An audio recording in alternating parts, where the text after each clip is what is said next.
በስመ አብ ወወልድ ወመንፈስ ቅዱስ አሐዱ አምላክ አሜን። በጌታችን በኢየሱስ ክርስቶስ የተወደዳችሁ በእግዚአብሔር አብ ልጆች ተባርኩ ተጠሩ ዘንድ እንዲያልነው ፍቅር የተቀበላችሁ በመንፈስ ቅዱስ ማኅተም የዘላለም ርስት ወራሾች መሆናችንን ሀብተ ወልድ ስመ ክርስትናን እንድንቀበል በጎ ፈቃዱ የሆነ እግዚአብሔር ሥላሴ የወደዳችሁ ሁላችሁ እግዚአብሔር ልጆች ብሩካን እንደምን ቆያችሁ? ሁሉን የሚችል አምላክ ጌታ መድኃኒት ኢየሱስ ክርስቶስ በእውነት ለዘላለም ተወደደ የተመሰገነ ይሁን። የእግዚአብሔር ልጆች ክብር ያገኘንበት አምላካችንን መድኃኒታችን ኢየሱስ ክርስቶስን ቤቱን ምንሰራበት ይሄ የጾም ጊዜ አለ።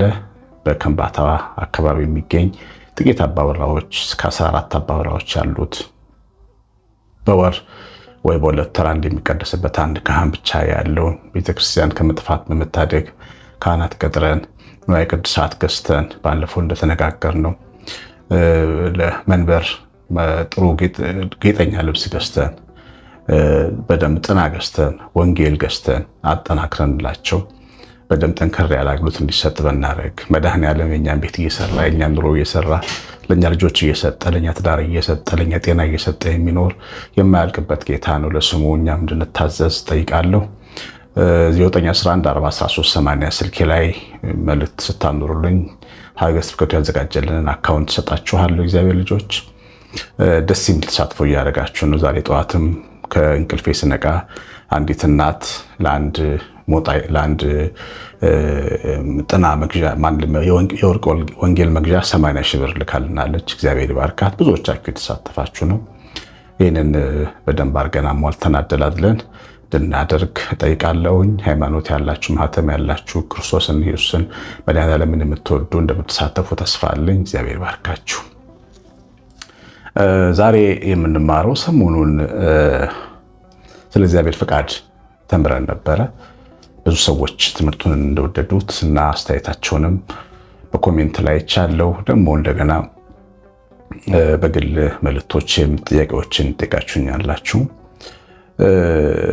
እግዚአብሔር ልጆች የእግዚአብሔር ፈቃድ በጣም ወሳኝ ነገር ስለሆነ በጣም ብዙ ሰዎች ተሳትፎ ስታደርጉ ነው ያየሁት እና የራሴ ፈቃድ ብቻ ይምራኝ የሚል ህዝብ አይደላችሁም እናንተ። እኔም እናንተ ፈቃድ በሰማይ እንደሆነች በምድር ትሁን ብለን ፈቃዱን ሐሳቡ ከኛ ጋር እንዲሰራ ምርጫችን፣ ውሳኔያችን፣ ሐሳባችን ብቻ እንዳያጠፋን ማስተዋላችን እንዳይገድልን። ሰውነን እናውቃለን፣ መርጣለን። ግን ሰው ታውቃላችሁ ብቻውን ከተዋችሁት እንደ አራዊት ከእንስሳትም በታች ዳዊት ለተናገረ ሰው እንስሳትን መሰለ እንዳለ ሊሆን ይችላል። ታውቃላችሁ አሁን በጣም በሰለጠነው ዓለም የሚደረጉ ነገሮች በጣም ነፃነት ሲሰማቸው ምርጫቸውን እንኳን ሳይቀር ተፈጥሯዊ ምርጫቸውን ሳይቀር ይቀሟቸዋል። ወንድ መሆንህን ስታድግ ነው የምትመርጠው፣ ሴት መሆንሽን ስታድጊ ነው የምትመርጨው። የፈለግሽውን መርጠሽ መኖር ትችላለሽ፣ የፈለግከው ማግባት ትችላለህ። እንዲህ አይነት ፍጹም ልቅ የሆነ ነፃነት ውስጥ ሰው የሚገባው በራሱ ፈቃድና ሐሳብ ሲያዝና ሲታለን ነው። ሐዋርያው ጳውሎስም ባለፈው በተማርነው በኤፌሶን መልእክቱ እግዚአብሔር ፈቃድ እንደሆነ አስተውሉ እንጂ ሞኞች አትሆኑ በማለት ይሄ የሞኝነት መንገድ እንዳንከተል አስተምሯል። ያን ፈቃድ በደንብ አድርገን ከ2 ቀን በፊት በነበረው ቪዲዮ የእግዚአብሔር ፈቃድ እንዴት እናውቃለን በሚለው ብዙ ነገር ተምረናል። ዛሬ ግን ፈቃዳችንና ፈቃዱ አንዳንዴ ሊላተምብን ይችላል። የኛ ፈቃድ ሰዎች ስለሆንን የራሳችን ውሳኔ የራሳችን መብት አለን። እግዚአብሔር ደግሞ መብት የሚቀማ አምላክ አይደለም። ፈቃዱንም በእኛ ውስጥ እንዲሰራ ሲፈልግ ፈቃደኞች መሆናችን አረጋግጦ ነው። እነሆ ከደጅ ቆሜ አንኳኳለሁ፣ ማንም ድምፄን ቢሰማ ቢከፍትልኝ ወደ እርሱ እገባለሁ የሚለው ቃል ደጁ ላይ የሚቆም ደጅ ስለሌለው አይደለም። ግን እኛ ፈቃዳችንን አልፎ ጥሶ የሚገባ ነገር ስለሌለ ነው። አንዳንዴ ጣልቃ ይገባል በሕይወታችን ይባላል አይደል? የፈቃዳችንን ዝንባሌ እያየ እንጂ ኢቭን በሕይወታችን ውስጥ ጣልቃም አይገባም እግዚአብሔር። እና የኛ ልዩ ነፃነት ምንፈልገው የመወሰን መብታችን ግን የመብታችን ከፍላጎታችን ጋር የተገናኘ ስለሆነ አንዳንድ ጊዜ እግዚአብሔር ያለውን ጥሰን ልንሄድ እንችላለን። ለምሳሌ ንጉሥ ሳኦልን ስትመለከቱት ለምንድን ነው በእግዚአብሔር የተቀሰፈው? ወይም እግዚአብሔር የንጉሥ ሳኦልን መንግስት ለምን ወሰደበት ብትሉ ፍቃዱን ነው የፈጸመው። ወደ አማሌቅ ሄደህ አማሌቅን ተወግተህ ጨርሳ አጥፍተናል። የአማሌቅ የእስራኤል እንቅፋት ነው፣ ጠላት ነው። ዕቃቸውን፣ ንብረታቸው፣ ከብቶቻቸው፣ በጎቻቸውን እርም ናቸው አታምጡ ብሎ ነው እግዚአብሔር የላከው በሳሙኤል በኩል። ከሄደ በኋላ ግን በራሱ ማስተዋል ተደገፈ። ሳኦል ሁኔታውን አየ። በጣም የሰቡ ከብቶች፣ የሰቡ ፍሪዳዎች አሉ እና ንጉሱንም ያዘው። ጀግና ለመባል ንጉሱን ይዞት መጣ። የንጉስ ገዳይ፣ ንጉስን ያሰረ እንዲባል ማለት ነው። አጋግ ይባላል። ንጉሱን ይዞ መጣ።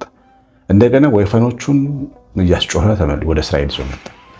ንጉሥ ሳኦል እግዚአብሔር ያለው መፈጸም ለምንድን ያቃተው ብትሉ ፍላጎቱ ነው፣ የአይን አምሮቱ ነው። የሰባውን ፍሪዳ እንዴት አድርጌ ላጥፈዋል? ይሄ የሰው ልጅን ብርቱ ፍላጎት እግዚአብሔር ፈቃድ ጋር እንዴት እንደሚላተም የሚያሳይ ትልቅ ማሳያ ነው። አንዳንዴ እግዚአብሔር ተው ይለናል። አንዳንድ ውሳኔያችን ላይ በጣም የምታፈቅራትን ሴት ልጅ በጣም የምታፈቅራትን ማግባት የለብን ሊል ይችላል፣ ፈቃዱን የምትጠይቅ ከሆነ። አንተ ግን ታፈቅራታለህ። በጣም የምትወጂውን ሰው ማግባት ትፈልጊያለሽ። አንዳንድ ጊዜ ትዳር ያላቸውን ወንዶች የሚያፈቅሩ ሴቶች አሉ። በቃ ራሴን ልቆጣጠር አልችልም፣ ምንም ማድረግ አልችልም ብለው ደግሞ ምን ትመክረኛለህ ብለው የሚመጡ ሰዎች አሉ። ፍላጎታቸው የእግዚአብሔርን ፈቃድ ይቃወማል፣ ይላተማል። በዚህ ደግሞ ሕሊናቸው ይነግራቸዋል። ባለፈው እንደተነጋገርነው ሕሊና የእግዚአብሔር ፈቃድ ይናገራል። ሕሊናቸው ሲጮህባቸው ምክር ይፈልጋሉ፣ ግን አያደርጉትም። የእግዚአብሔር ፈቃድ ወደኛ ሲመጣና ሐሳቡን ሲያሳየን አለማድረግ ወይም የራሳችን ፈቃድ ሲዋጋው ማለት ነው። ይሄ ማለት ነው እና ብዙ ጊዜ እናደርገዋለን። ግን ምንድነው መሰላችሁ? ጉዳቱ ነው የሚያስተምረን፣ ውጤቱ ነው የሚያስተምረን። እግዚአብሔር የማይፈቅደው ግርማዊነቱን፣ ጌትነቱን፣ ኢጎውን ሊያሳየን አይደለም የሚከለክለን፣ ውጤቱን ስለሚያይ ነው፣ የሚጎዳን መሆኑን ስለሚያውቅ ነው። ከኛ ጋር እልህ አይዘውም እኮ እኛ እምቢ ስላል ነው ፈቃድን አንፈጽምም የራሴን ሐሳብ አደርጋለሁ ብንል እልህ አይዘውም። ግን ጉዳቱ እኛ ጋር ሲመጣ እንድናየው ያደርገናል ማለት ነው። ለምሳሌ ሳሙኤል ይሄን አደረገ፣ ሳኦል ይሄን አደረገ። ንጉሱንና ፍሪዳዎችን ይዞ ወደ እስራኤል መጣ። መንግስቱ ተቀደደች ነው የሚለው። በቃ የእሱም መንግስት ወስዶ ለዳዊት ቤት ሰጠ። የሳኦል ቤት እየደከመ የዳዊት ቤት እየበረታ መጣ። ለምን መሰላችሁ? የእግዚአብሔር ፍቃድ ስለናቀ፣ አድርግ ያለውን ከማድረግ ይልቅ ስሜቱ አድርግ ያለውን ስላደረገ። ዳዊትን ደግሞ ስታዩት በመንገድ በሰልፉ ሁሉ እግዚአብሔርን ልውጣ፣ ልሂድ፣ ልዋጋ እያልጠይቆ ነው የሚሄደው። አንድም ቀን ያለ እግዚአብሔር ፍቃድ አፈንግጦ ሄዶ አያውቅም። ስለዚህ ዳዊት በጦርነት አሸናፊ ነበር። በሕይወት ዘመኑ ሁሉ የመንፈስ ቅዱስ ስራ ከእጁ ጋር ነበረች። እግዚአብሔር የሚለውን ስላለ ማለት እና አንዳንድ ይወላችሁ እግዚአብሔር በተለያየ መንገድ ሲናገረን ጥያቄዎች ይኖሩናል። አየዋለሁ ኮሜንት ላይ ዛሬ ተናገረኝ ስትሉ ያለው እውነታችሁን ነው። ተናገረኝ ብዬው ቆሜ ጸልዬ ሰወረድ ትምህርት ሰማው፣ ትምህርቱን የሚመለከት ነው የሚል ኮሜንት ያለው ይሄ እውነተኛ ነው። እግዚአብሔር ተናገረን ስትሉት ይናገራል። እሺ ተናገረን፣ ሰማችሁት ወይ ነው። ከዛ በኋላ እዛ ውስጥ አንዳንዴ የምንወደውን ነገር እንዳናደርግ ተው ብሎንስ ቢሆን ምን ታረጉታላችሁ? አይ እግዚአብሔር አለኝ በቃ በወደውም ከፈቃዴ በላይ እግዚአብሔር ፈቃድ ይበልጣል ትላላችሁ። እሱ ማለት ነው የዛሬው ትምህርታችን ሐሳብ። ፈቃዳችን ፈቃዱን ይቀበላል ወይስ ይቃወማል? የምንጠቀመው ደግሞ እኛ ነን። እግዚአብሔር በኢሳይያስ የተናገረውን ቃል ላንብብላችሁ። ኢሳይያስ 58 ቁጥር 11 ላይ እግዚአብሔር ሁልጊዜ ይመራሃል፣ ነፍስህን በመልካም ነገር ያጠግባታል፣ አጥንትህን ያጠናል።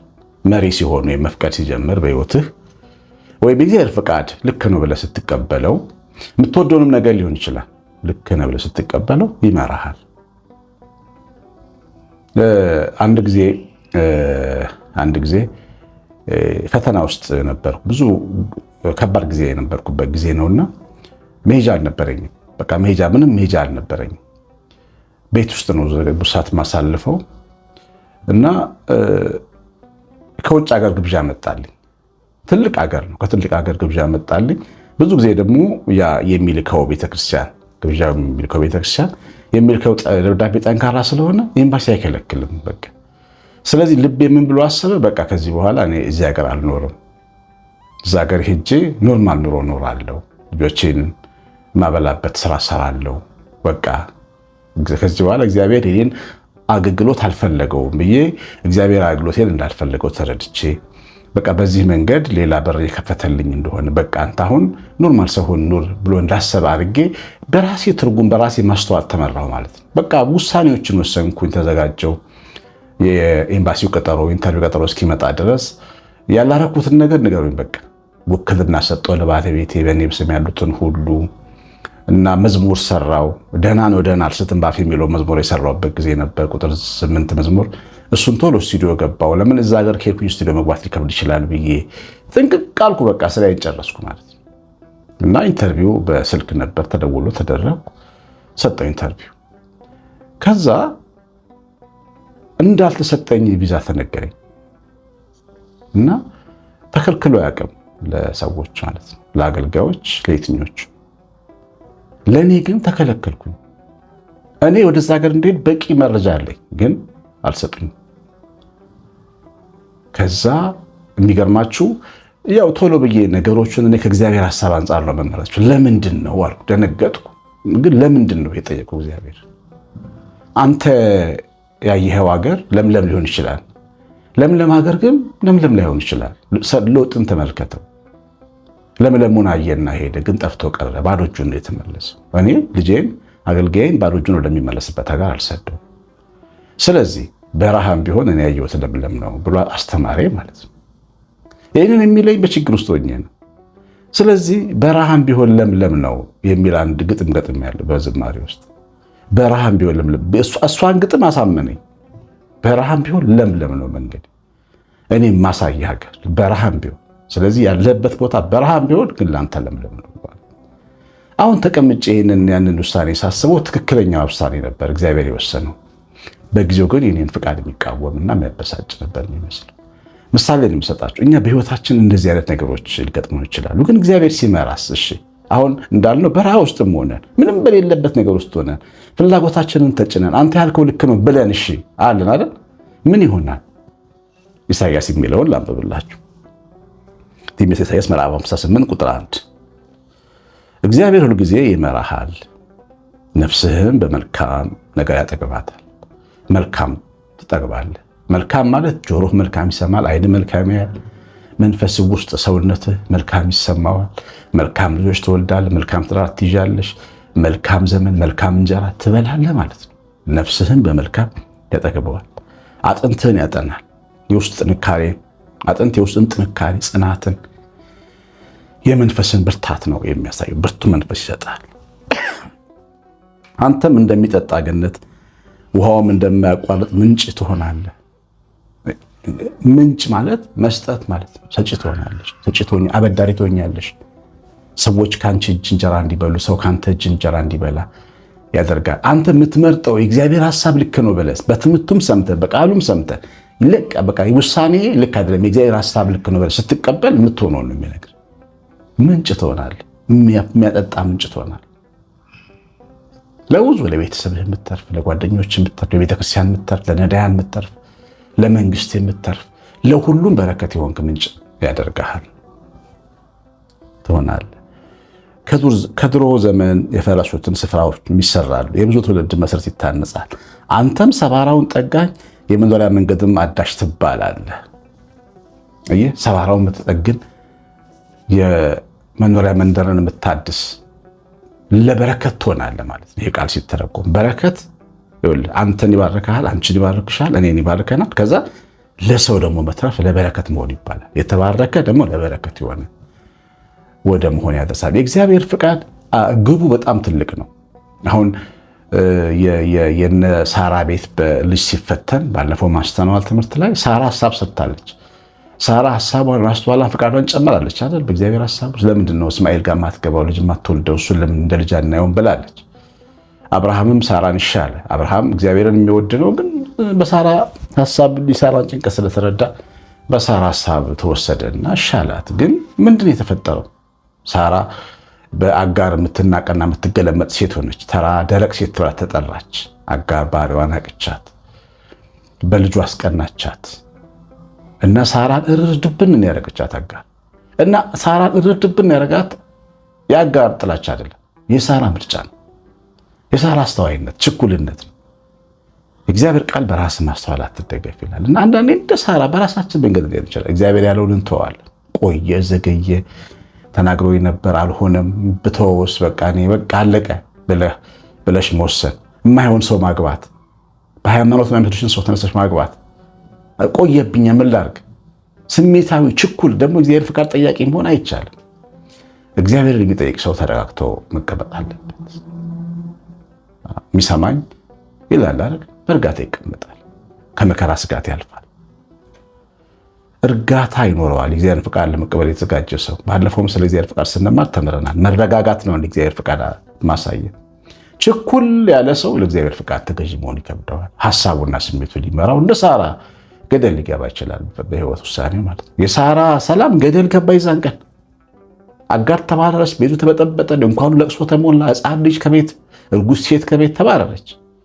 ይሄ ሁሉ የሆነው አብርሃምና ሳራ ጨካኝ ስለሆኑ ሳይሆን ፈቃደን እግዚአብሔርን ፍቃድ ሰው ስለወጡ ነው። እና እግዚአብሔርን ፍቃድ ስንወጣ ጉዳቱ በጣም ከፍተኛ ነው የሚሆነው። በትክክልም እግዚአብሔር ፍቃድ በፍቃዳችሁ እንዲሰራ የምትፈልጉ ሰዎች ትንሽ መረጋጋት ያስፈልጋል። ላይመስል ይችላል፣ ግን ደግሞ ይሆናል። ቅድም እንዳልኳችሁ ነው። በረሃ ለምለም ይሆናል ስለኝ እግዚአብሔር አይቻል አቅም በረሃ ለምለም ሲሆን በዘመኔ ግን ቆይቼ ነው ያየሁት፣ ኖሬ ነው ያየሁት። መታገስ ያስፈልጋል። ሐሳቡን በደንብ ከሐሳባችሁ ጋር አጣጥሞ መውሰድና ይሄ ምንድነው በውስጡ እግዚአብሔርን ማመናችንን እንዲያድግ ያደርጋል። እኔ ያውቃለሁ ባይነታችን አደብ እንዲገዛ ያደርጋል። ያችሁ መታገስ ስንጀምር ሂድ በልበል አርጋርግ ወስን ሂድ በቃ ቀጥል ምን ዋጋ አለው? ተስፋ መቁረጥ ሊሆን ይችላል፣ ችኩልነት ሊሆን ይችላል። ብቻ መሀል ላይ ገብቶ ሊረብሸን ይችላል። እግዚአብሔር ፍቃድ ስንጠብቅ ግን በሁሉም ውስጥ አልፎ ሐሳቡን መቀበልና መኖር የተሻለ ውጤት ያመጣል። የሰማነውን በልቦናችን ይጻፍልን። መንፈስ ቅዱስ ይባርካችሁ። የክርስቶስ ብርሃን ቤታችሁ ውስጥ ይብራ።